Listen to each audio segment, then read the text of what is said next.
Todas as quintas-feiras nós estamos trazendo uma meditação a respeito da oração. E o tema é Aprendendo a Orar com quem ora. E hoje nós vamos aprender a orar com Jonas, o profeta fujão. E o tema da nossa meditação hoje é oração de louvor a Deus. Jonas capítulo 2, versos de 1 a 10, fala sobre a oração de Jonas. A oração que Jonas fez no ventre do peixe. Diz assim: ali, de dentro do peixe, Jonas orou ao Senhor, seu Deus, dizendo: ó Senhor Deus, na minha aflição clamei por socorro e tu me respondeste. Do fundo do mundo dos mortos gritei pedindo socorro e tu ouviste a minha voz. Tu me atiraste no abismo, bem no fundo do mar. Ali as águas me cercavam de todos os lados e todas as tuas poderosas ondas rolavam sobre mim. Pensei que havia sido jogado fora da tua presença e que não tornaria a ver o teu santo templo. As águas vieram sobre mim e me sufocaram. O mar me cobriu completamente e as plantas marinhas se enrolaram na minha cabeça.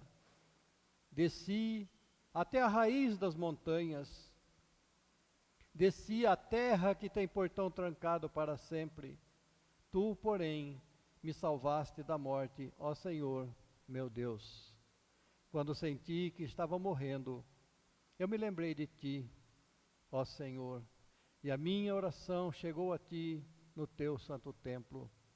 Aqueles que adoram ídolos, que são coisas sem valor, deixaram de ser fiéis a ti, mas eu cantarei louvores e te oferecerei sacrifícios e cumprirei o que prometi.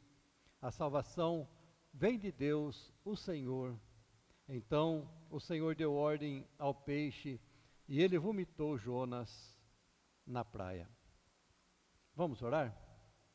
Senhor, abre a nossa mente, abre o nosso coração, nossas emoções, para podermos, ó Deus, compreender a tua mensagem. Ilumina-nos na tua palavra. Quebranta o nosso coração. Ajuda-nos, ó Deus, a te buscar em louvor, em reconhecimento de tudo que o Senhor tem feito por nós. Em nome de Jesus, Pai, nós oramos. Amém. A história de Jonas todos vocês conhecem. É muito simples e fácil de contar. Deus chama Jonas e o envia à cidade de Nínive. Nínive era a capital da Assíria. Jonas, um nacionalista radical, entende que salvar Nínive como Deus queria era algo que não estava na cartilha dele. Para Jonas, salvar Nínive era dar uma carta de salvo-conduto às pessoas, à nação que destruíram Israel, que aniquilaram o povo, que levaram cativo o seu povo. Jonas, então, decidiu não ir pregar arrependimento e salvação a Nínive. Ele decidiu pegar um navio e ir para um lugar contrário. Enquanto ele caminhava, enquanto ele navegava, enquanto ele estava no navio, Deus o cercou usando a natureza. Manda uma tempestade, depois o aperta usando os próprios marinheiros, depois ele é jogado na água, engolido por um grande peixe e depois vomitado na areia. Jonas é um homem que desistiu de Deus, mas Deus jamais desistiu dele. Jonas pensou que a distância levaria para longe de Deus.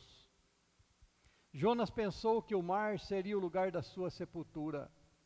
Jonas pensou que poderia decidir entre o que queria fazer e o que Deus queria que ele fizesse. E esse pensamento levou Jonas ao fundo do mar, um lugar onde se imagina que nem Deus pode estar lá. Mas o amor de Deus foi até onde Jonas estava e o resgatou, trazendo de volta para concluir seu ministério. Nós podemos pensar que o grande peixe tinha sido um instrumento de castigo de Deus para Jonas. Mas nós precisamos compreender o contrário disso. O grande peixe foi um instrumento de livramento. Deus nos busca, Deus não nos afunda. Deus nos salva da tormenta. Deus não permite que nós nos afoguemos na tormenta. Muitas vezes, ouço mensagem nesse livro, mensagem que foca em Jonas, que direciona toda a mensagem para Jonas, para dizer que nós não podemos ser como Jonas, ou estaremos sendo perseguidos por Deus e sua ira, a sua justiça. Quando lemos a narrativa de Jonas no navio e o momento em que foi lançado no mar, nós pensamos como ele pensou, é o fim. Há momentos na vida da gente que realmente nós pensamos, é o fim. Em abril passado, quando eu fui diagnosticado com Covid, quando eu fui internado, quando eu adentrei o hospital, os corredores para ser internado, isso passou na minha cabeça, é o fim. Mas antes de ser jogado ao mar, um grande peixe já o esperava para resgatá-lo. O peixe não oferecia perigo, o peixe estava ali para oferecer salvação a Jonas. O peixe não era um ato de punição, o peixe era um ato de cuidado de Deus. Por isso, quando já estava protegido dentro do grande peixe, Jonas teve tempo para refletir a vida, para repensar os valores da vida, para repensar aquilo que Deus queria dele e refazer o trajeto em sua mente. 3 dias e 3 noites, tempo suficiente para que ele repensasse sua vida. Nós não podemos olhar para o livro de Jonas numa perspectiva de um filho desobediente apenas. Nós precisamos olhar para o livro de Jonas de uma perspectiva de um Deus misericordioso. O grande amor de Deus que perdoa os ninivitas, o grande amor de Deus que perdoa Jonas, o desobediente, o grande amor de Deus que nos perdoa de todos os nossos pecados. O amor de Deus nos leva a orar com o coração cheio de louvor. Foi isso que Jonas experimentou, a misericórdia de Deus. E eu quero compartilhar com vocês, nesta noite, queridos, 8 razões para orarmos com o coração cheio de louvor, olhando para esse texto. E a primeira razão que eu vejo que nós devemos orar com o coração cheio de louvor a Deus, é porque Deus jamais nos abandona. Jonas abandonou a Deus, mas Deus não o deixou sozinho. Nós muitas vezes somos Jonas modernos. Nós muitas vezes abandonamos os projetos.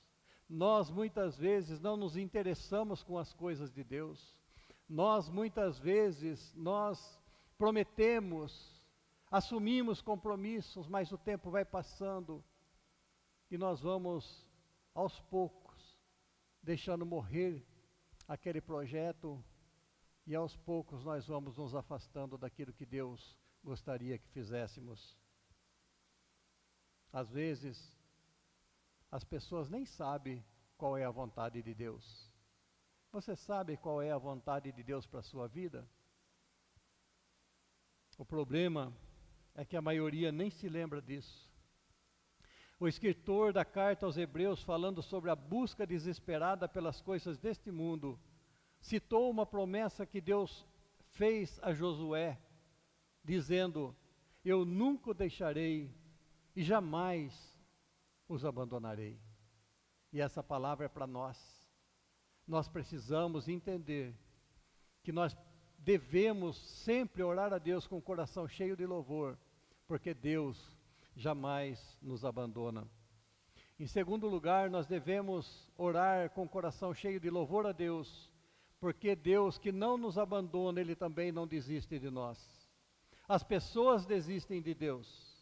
As pessoas, com o passar do tempo, desprezam aquilo que Deus valoriza, mas Deus jamais desiste de nós. Em Lamentações de Jeremias, nós lemos Jeremias 3, de 19 a 23. Jeremias, num tempo de aflição, num tempo de dor, de angústia do povo, ele diz: eu lembro da minha tristeza e solidão, das amarguras e dos sofrimentos. Penso sempre nisso e fico abatido, mas a esperança volta quando penso o seguinte: o amor de Deus não se acaba e a sua bondade não tem fim. Esse amor e essa bondade são novos todas as manhãs. Como é grande a fidelidade de Deus. Muitas vezes nós não lembramos de expressar gratidão a Deus, louvor a Deus por sua fidelidade. O profeta diz, no mesmo texto, que nós não somos consumidos por causa da misericórdia de Deus. Deus não desiste de nós. Deus não desiste de nós, apesar de nós, muitas vezes, o desprezarmos. Em terceiro lugar, nós devemos orar com o coração cheio de louvor a Deus, porque Deus está sempre atento a cada detalhe da nossa vida. Nada passa despercebido de Deus. Não há nada que você viva que Deus não saiba. Não há sofrimento que você passe que Deus não entenda seu sofrimento. Não há dor que aconteça ou que chegue até você ou com alguma pessoa que você ama, que Deus não sinta, que Deus não perceba, que Deus não saiba. Deus não é insensível às coisas que não nos acontecem. Deus está sempre atento a cada detalhe da nossa vida. Ele é onipotente, Ele é onipresente, Ele é onisciente. Ele é onipotente porque Ele pode todas as coisas. Não há impossíveis para Deus. A Bíblia diz isso. Deus mesmo disse: há alguma coisa impossível para mim? É uma pergunta retórica, do qual a resposta nós já sabemos: não. Deus é onipresente porque Ele pode estar em todos os lugares. Ele pode estar no céu, Ele pode estar na terra, Ele pode estar no fundo do oceano, olhando para um Jonas na barriga de um grande peixe, cuidando dele lá. O salmista poeticamente disse de Deus, no Salmo 139, de 1 a 5, ó Senhor Deus, Tu me examinas e me conheces, sabes tudo o que eu faço e de longe conheces todos os meus pensamentos. Tu me vês quando estou trabalhando e quando estou descansando. Tu sabes tudo o que eu faço. Antes mesmo que eu fale, tu já sabes o que vou dizer. Estás em volta de mim por todos os lados e me proteges com o teu poder. Quando nós olhamos para essa realidade, dentro de uma visão que Jonas nos passa, em nenhum momento, mesmo Jonas fugindo, mesmo Jonas desobedecendo, nenhum detalhe daquilo que ele vivia passou despercebido por Deus. Nada escapa aos olhares de Deus. Ainda o salmista no Salmo 33, versos 13 e 14 diz: o Senhor olha do céu e vê toda a humanidade, do lugar onde mora Ele observa todos os que vivem na terra. Ele é onipresente, e Ele é onisciente. Ele é onipresente porque Ele pode estar em todos os lugares. E Ele é onisciente porque Ele sabe todas as coisas. Nada escapa do seu olhar, nada escapa do seu entendimento. Deus conhece os nossos mais íntimos pensamentos. Deus conhece os nossos mais escondidos sentimentos. Lugares em que nós desconhecemos dentro de nós, Deus conhece e sabe tudo. Nós precisamos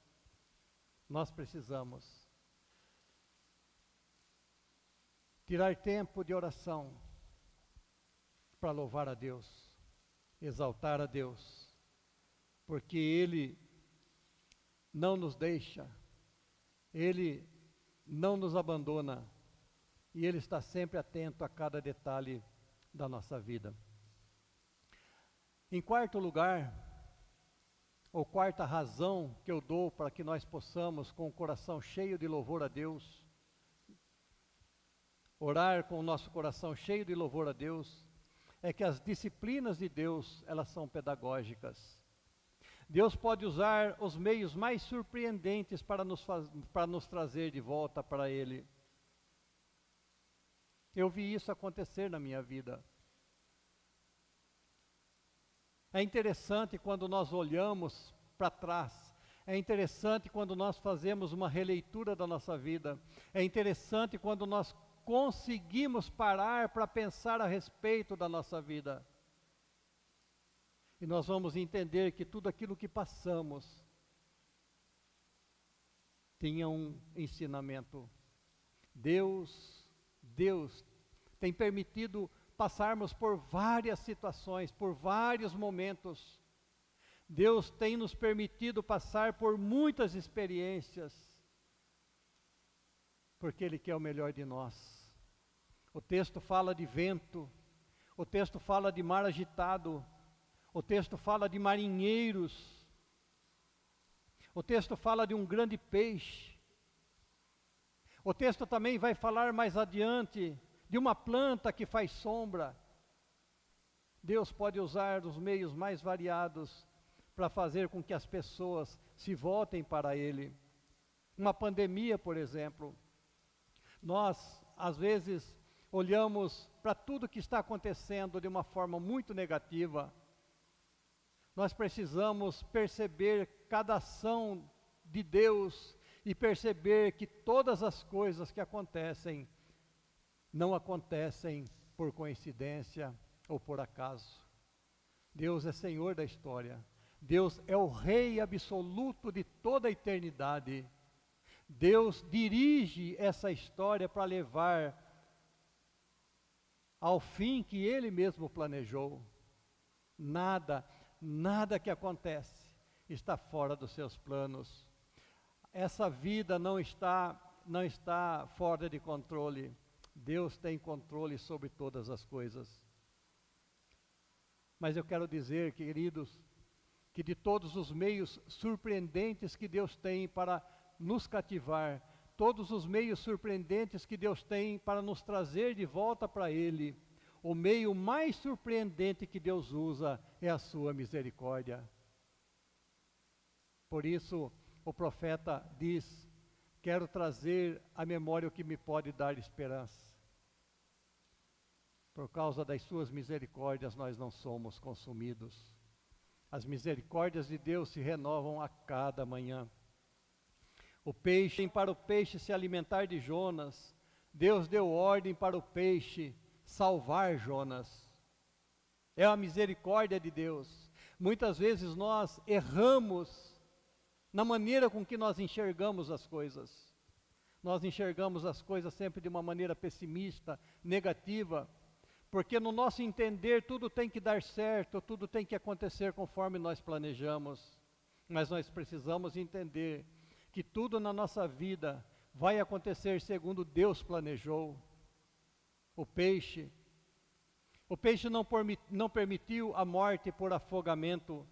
Jonas capítulo 2, versos 3 diz: tu me atiraste no abismo, bem no fundo do mar. Ali as águas me cercavam por todos os lados, e todas as tuas poderosas ondas rolavam sobre mim. Jonas sabia o motivo de estar vivendo tal experiência. Ele não culpou ninguém pela sua terrível situação. Ele reconheceu que o erro estava nele. Deus nos disciplina muitas vezes para nos trazer de volta a Ele em obediência. Qual é a tua história, meu querido? Qual é a tua história? Como você aplica a tua história nisso? O quinto motivo para nós orarmos a Deus com o coração cheio de louvor é porque Deus ouve a nossa oração independentemente de onde estivermos. Não há lugar tão longe, não há lugar tão profundo que Deus não possa chegar. Não há um sentimento tão escondido que Deus não possa entender, compreender, escutar. Não há grito tão desesperador que Deus não possa ouvir. Não há lugar que Deus não possa estar. Se você pensa em estar no fundo do poço, saiba que nenhuma profundidade poderá esconder você de Deus. Em Salmo 139, versos 7 a 13, o salmista diz: para onde me ausentarei do teu espírito? Para onde fugirei da tua face? Se subo aos céus, lá estás. Se faço a minha cama no mais profundo abismo, lá estás também. Se tomo as asas da alvorada e me detenho nos confins dos mares, ainda lá me haverá de guiar a tua mão, e a tua destra me susterá. Se eu digo, as trevas com efeito me encobrirão, e a luz ao redor de mim se fará noite, até as próprias trevas não te serão escuras. As trevas e a luz são a mesma coisa, pois tu formaste o meu interior, tu me teceste no seio de minha mãe.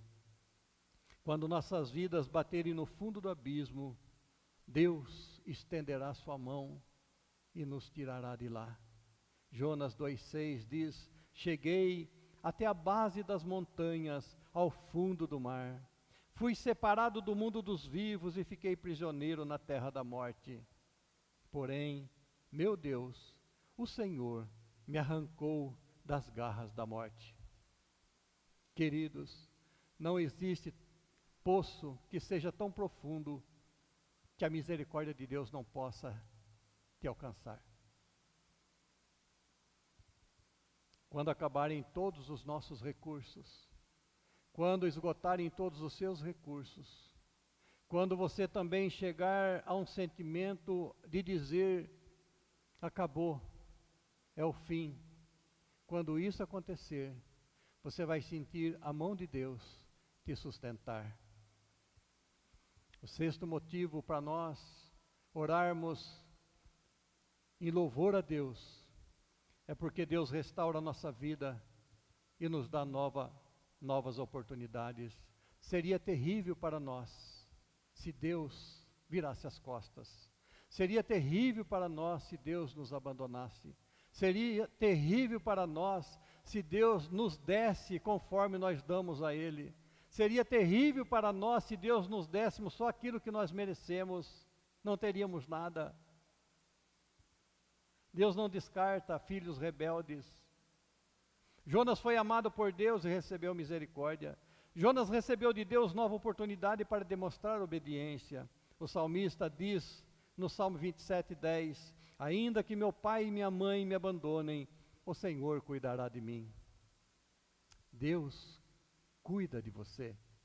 Se alguém ou alguma coisa te destruiu, se alguém ou alguma coisa aniquilou sua alma, prejudicou sua caminhada, destruiu seus sonhos, se alguém ou alguma coisa atingiu o teu emocional a ponto de você adoecer, deixa Deus juntar os cacos, deixa Deus refazer sua vida. Deus é especialista em reconstruir vasos quebrados. Deus é especialista em juntar cacos e transformar novamente num lindo vaso. Deixa Deus cuidar a sua vida. Entrega os teus cacos na mão de Deus. E Ele reconstruirá a sua vida. Ele restaurará a sua vida. O sétimo motivo para nós orarmos com gratidão a Deus e louvor a Deus é porque a misericórdia supera a desobediência. Jonas orou do ventre do peixe e foi ouvido e recebeu nova oportunidade de continuar. Jonas orou reconhecendo seus erros, reconheceu que Deus estava certo e ele era o errado na história. Ele diz assim no versos 2: ó Senhor Deus, na minha aflição clamei por socorro e tu me respondeste. No fundo do mundo dos mortos gritei pedindo socorro e tu ouviste a minha voz. Olha como que se distribui esse versículo, essas palavras. Ó Senhor Deus, nós precisamos orar a Deus, buscar a Deus, não outra coisa. E ele diz: na minha aflição, no meu desespero, quando eu entendi que a minha vida acabou ali, eu clamei por socorro, e tu me respondeste. Essa é a dinâmica da vida. Quando nós sofremos e pedimos socorro, Deus responde. Do fundo do mundo dos mortos, gritei pedindo socorro, e tu ouviste a minha voz. Não há lugar que Deus não possa chegar onde você está. Não há lugar que Deus não possa ouvir o que você grita. Em último lugar, o oitavo motivo para nós orarmos a Deus com o nosso coração cheio de louvor, é porque Deus nunca vai permitir que nos afastemos dele. Louvado seja Deus por isso. Jonas 2,4, Jonas diz: pensei que havia sido jogado para fora da sua presença e que não tornaria a ver o teu santo templo. Ele disse bem, pensei. Não é uma realidade. Deus jamais desiste de nós. Deus jamais permitirá que nós nos afastemos dele. Ele pode, na nossa rebeldia, dar uma corda, dar um tempo para nós aprendermos com as lutas, com as tribulações, com os nossos próprios erros. Mas ele está muito perto para trazer de volta quando ele achar que o tempo passou.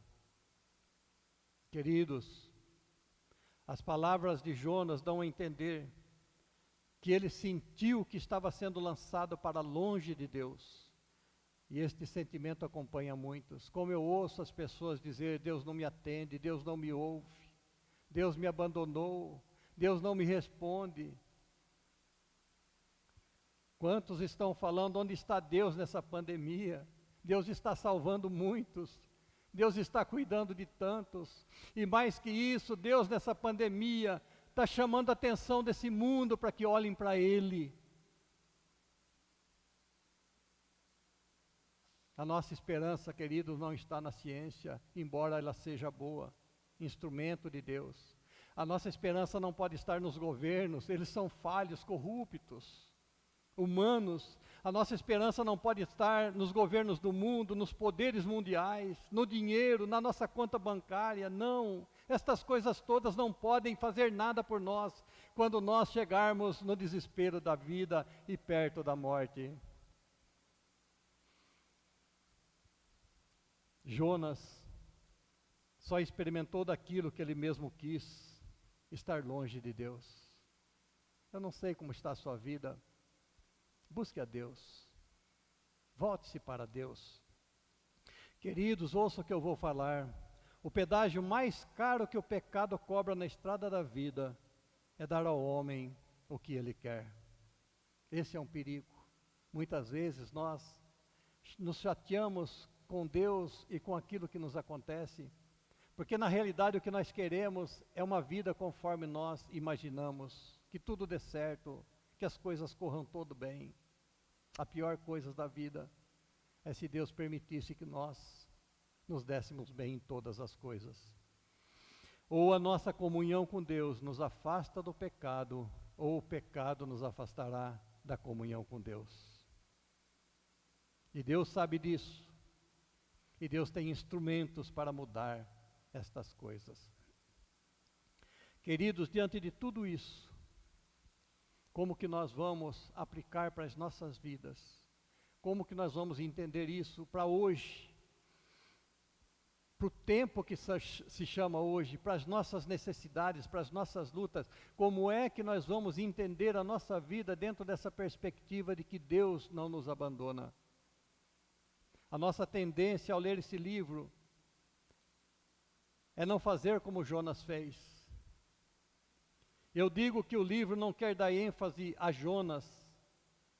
Esse livro quer dar ênfase no grande amor de Deus, que por pura misericórdia perdoou os ninivitas e depois perdoou a Jonas.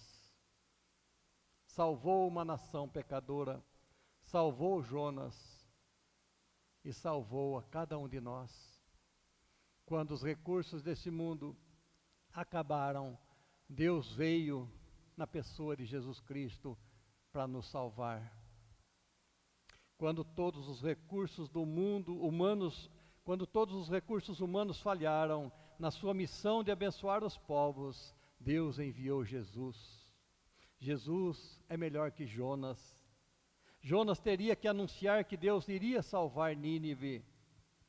Jesus veio com a missão de nos salvar. Jonas, com a missão de salvar Nínive, fugiu.